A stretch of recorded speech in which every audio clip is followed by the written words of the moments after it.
In this video, I want to react to another YouTube video where a Muslim Sheikh is out on the streets and he's trying to spread Islam, and he challenges a Christian with a passage from the Bible. He challenges him with Mark chapter 13 verse 32, where Jesus said that no one knows the day or the hour of Jesus' second coming, and not the angels nor the Son, but only the Father. And this Muslim Sheikh tries to say to this Christian, how can Jesus be God if Jesus himself says he doesn't know the day or the hour of his return? Doesn't God know everything? And since you believe that Jesus is God, surely he should know the day or the hour of his return. This Christian really struggles to answer, and I think a lot of people struggle to answer this one. It's a very difficult passage, but what I want to do in this video is I want to play you this video clip so that you can see the force of this Muslim Sheikh's argument. Then what I want to do is show you how to answer this argument, and then I want to show you that the Muslims have the same problem in their own Quran. Well, let's get right into it. Here's this clip from this Muslim Sheikh. So do you believe God knows everything? Of course. Would you agree, right? Yeah. So did Jesus know everything? Of course. So I read the Bible, and you have it in Mark, but of that day and hour no one knows, not even the angels in heaven, nor the Son, but only the Father. So did Jesus know the hour? But He he didn't. didn't want to say it. Okay. So it says no one knows the hour. It doesn't say Jesus didn't want to say it, right? It says what? No one knows the hour, not the angels in heaven, nor the Son. It says, oh, there you go. All right, good, amigo. He said, the Father and me are one. What? The Father and me are I got you. one. I got you. Okay, Look. that's it. For me, that's it. I got you. Relax, right? Nice. One. So if Jesus says he doesn't know the hour, he doesn't say as a man, right? So was he lying? No, he simply was not telling them what they wanted to hear. Okay, listen. If I tell you I don't know where San Diego is, and I do know where San Diego is, am I lying? Maybe. No, it's not a maybe, sir.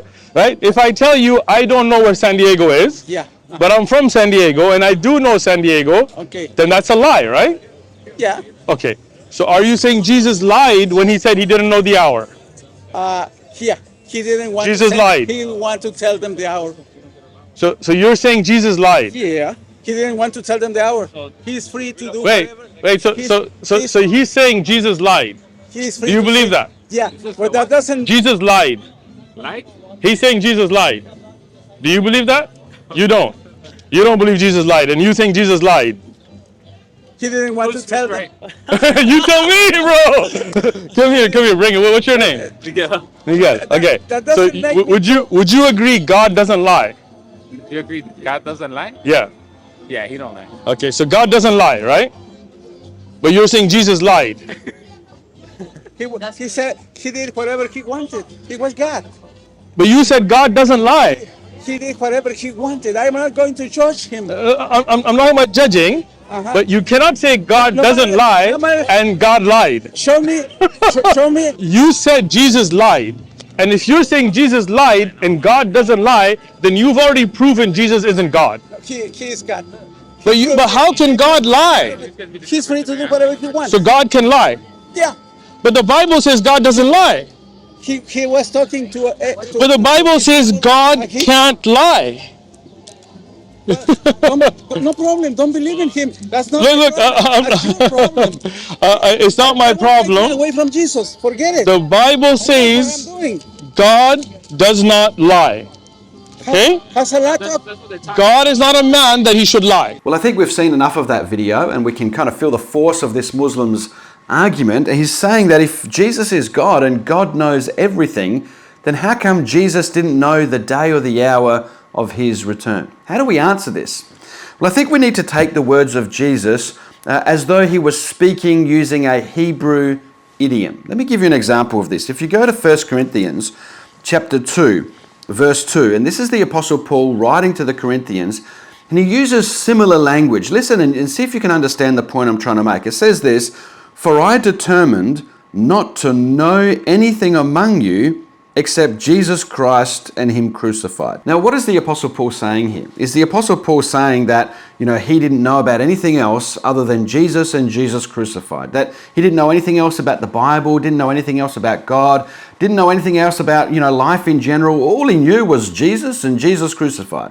Is that really what the Apostle Paul is saying? I don't think so.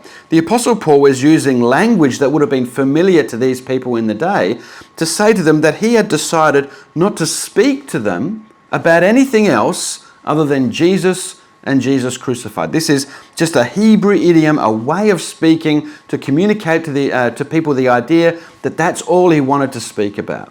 Now, when we take that kind of understanding back to Mark chapter 13, verse 32, we can see that when Jesus says he didn't know the day or the hour of his return, he's not saying he literally didn't know when he was coming back.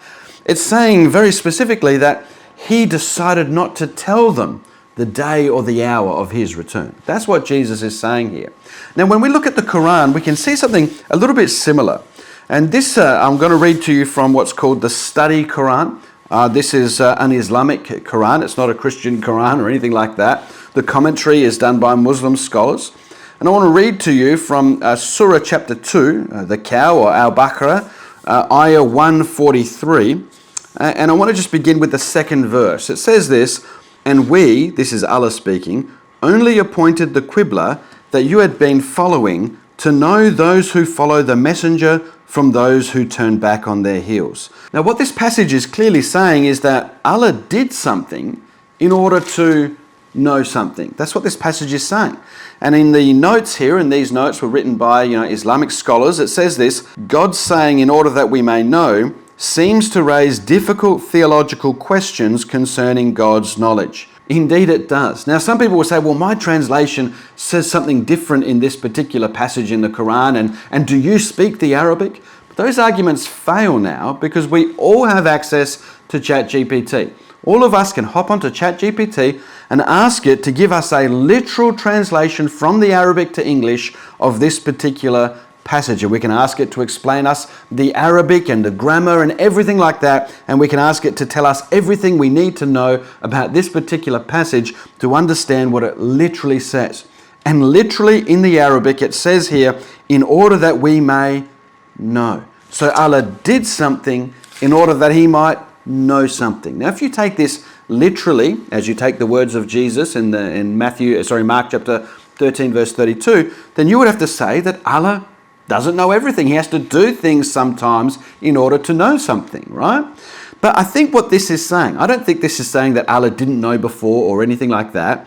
I think this is saying that Allah did something in order to reveal who was truly following the messenger and who was not, right? Now, obviously, I don't believe this is from God or anything like that. I believe Allah is a different God, but you understand the point. Allah did something to reveal who was truly following the messenger. Now, when we apply that kind of thinking to what Jesus said in Mark chapter 13, verse 32, when he said he didn't know the day or the hour, what he's saying is that he had chosen not to reveal the day or the hour. It was up to the Father to reveal that, because Jesus, when he became a man, submitted himself to the Father and left the prerogative of revealing the last day to humanity. He left that prerogative to the Father, and it wasn't something that he took upon himself to reveal to mankind. So that's how I would answer it. I think it's pretty simple. And I think, the passage in 1 Corinthians chapter 2, verse 2, where Paul uses similar language when he says, "For I determined not to know anything among you except Jesus Christ and him crucified." Clearly, Paul is using similar language here to say, look, I determined not to reveal to you anything except Jesus and Jesus crucified. I chose not to speak about anything except for Jesus and Jesus crucified when I was among you. And here, when Jesus says he did not know, he's simply saying he chose not to reveal. Well, I hope you like this video. If you have, please consider subscribing. Give me a thumbs up. Hit the bell notification button. I'll see you in the comments section, and you'll see me in my next video.